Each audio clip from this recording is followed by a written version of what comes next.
Michael Jackson still plays such a huge role in the public imagination. And today we have a new look at the private side of the King of Pop from one of his closest friends. Frank Cascio first met Jackson when he was just 4 years old. He eventually became the star's personal assistant, and his new memoir, My Friend Michael, is in stores now. Thanks for coming on this morning.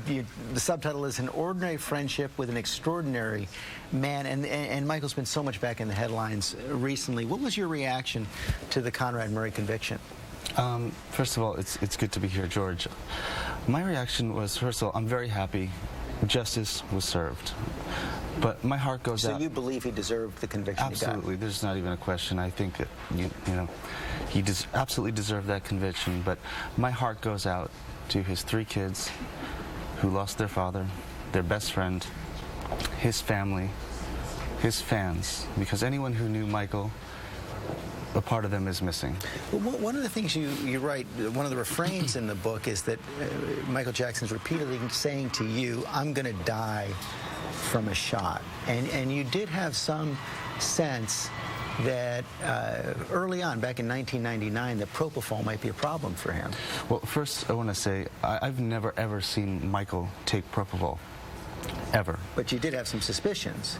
The first time I was aware of propofol was at this Dr. Conrad Murray trial for the first time.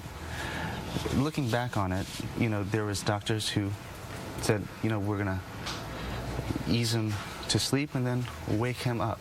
I was just under the assumption at this point, from the first time that I heard propofol in this Dr. Murray case, that that's what it was. That it was back in, that's what you write, that you suspected it back in. But I've never ever seen Michael take propofol. Never saw him take propofol, but you did believe that he probably started taking it after that fall It was an assumption after I realized what propofol was for the first time. For instance, in Germany, he fell 50 feet. He was in severe pain. The medical doctors at the time, you prescribe medicines based on what your client needs. I'm not a medical expert, but you did see him take drugs. You saw him take Demerol as early as 1993? You know, there was times where I was concerned, but for Michael's issues. But I have to say that they weren't constant, and you know, he worked through it. He got through whatever issues he had to go through, and. But one of the things you do write in the book is that, you know, you would contact doctors for him, get prescriptions for him in your own name for the painkillers, only paying cash to avoid a paper trail. Well, let's just say this. So at times there was the prescriptions were in my name, but for security reasons. How could Michael Jackson go to the pharmacy and pick up medications that he needs? And, you know, it wasn't... Do you think there's anything, though, anyone around him could have done, whether it's you, his family, his doctors, to get a hold of this addiction before it took him out? People spoke to Michael when there was concerns. His family reached out to him.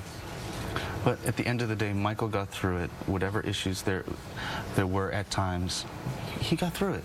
And, you know, we moved on. It's unfortunate. You know, right now, the whole world is missing a man who has changed the world, the music entertainment business. What's the most important thing you know about Michael that the world doesn't know? Wow. Michael was just a special, unique individual. I'll give you an example that I'll never forget.